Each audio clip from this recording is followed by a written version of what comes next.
Red బాల్కి లేదా white ball కన్నా ఇవి చేస్తున్నారు కాబట్టి అందుకు అని పర్ఫెక్ట్గా నేర్చుకోవాలి. ఒకటి రిలీజింగ్ పర్ఫెక్ట్గా ఉండాలి. రెండు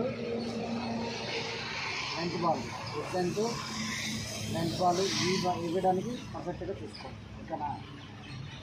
ఒక బాల్ పడలేదు అనుకో, నెక్స్ట్ ఆ బాల్ ఎలా వేయాలని ట్రై చేయండి. ఓకేనా? అలా ట్రై చేయకుండా మీరు అదే బాల్ వేస్తామంటే మ్యాచెస్తో వేయలేదు. ప్రాక్టీస్ ఓకేనా? ఏదైతే మనం ఎక్స్ప్లెయిన్ చేస్తామో అది మీరు అక్కడ ప్రజెంట్ చేయండి.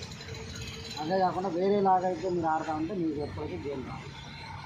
ఎందుకంటే వెనకొచ్చిన వాళ్ళు నేర్చుకుంటారు కానీ మీరు అలాగే ఉంటారు. ఓకేనా? ఇంకా మీరు ఎక్కువ మ్యాచ్లు ఆడాలి కాబట్టి చూసుకోండి. ఓకేనా? ఫాస్ట్ వెళ్ళాలని ఉంటుంది అది కాదు. నా కాదు ఓకేనా? మీరు ఈ గ్రీజ్ తొక్కొచ్చు, నో ప్రాబ్లం. ఈ గ్రీజ్ ఉంది కదా, ఈ గ్రీజ్ తొక్కొచ్చు. మీరు బౌలింగ్ వేసేటప్పుడు ఇలా అయినా పడవచ్చు. అవుట్ లైన్ మనం పడకూడదు. అవుట్ లైన్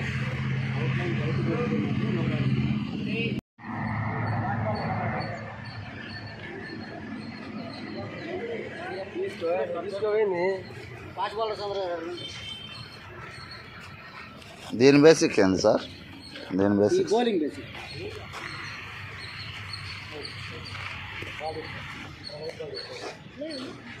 బాలర్స్ అందరూ తీసుకో.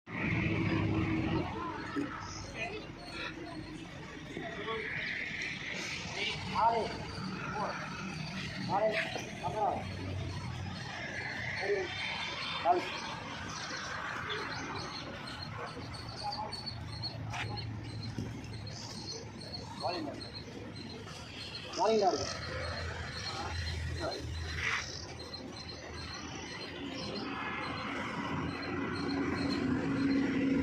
Play. Good ball, good ball.